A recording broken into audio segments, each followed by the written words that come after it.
9 দিনের সফরে পাকিস্তানে গেলেন স্বরাষ্ট্র সচিব। এটা অবাক কাণ্ড।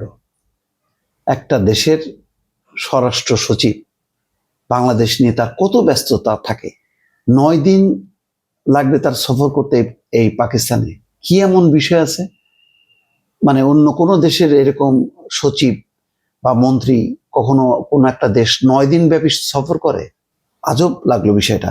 যাই থাকুক না কেন, সেখানে নিশ্চয়ই দুই দেশের অনেক বিষয় থাকতে পারে স্বার্থ সংশ্লিষ্ট, সেটা মানলাম।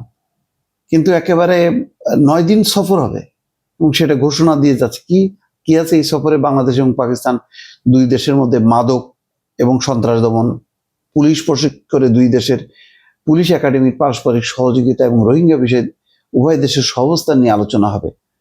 তারপরে দুই দেশের সফরে মাদকদ্রব্য পাচারে অপব্যবহার প্রতিরোধ নিয়ে একটি সমঝোতা স্মারক সই হওয়ার কথা আছে। যাই হোক না এখন, এটা তো সফর সূচিটা এমন ভাবে হবে 1 দিন বা 2 দিন, 2 দিন কাজ থাকবে, থার্ড ডেতে চলে আসবে। এটা কিন্তু মানে মান সম্মানের ব্যাপার। এটা শেখ হাসিনা এরকম এক একটা ট্যুরে যেত মোটামুটি ইউরোপ আমেরিকা হলে তো কথাটি মোটামুটি 1 মাস পার করে দিয়ে আসতো।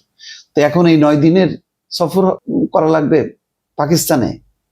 আজব ব্যাপার, বুঝলাম না।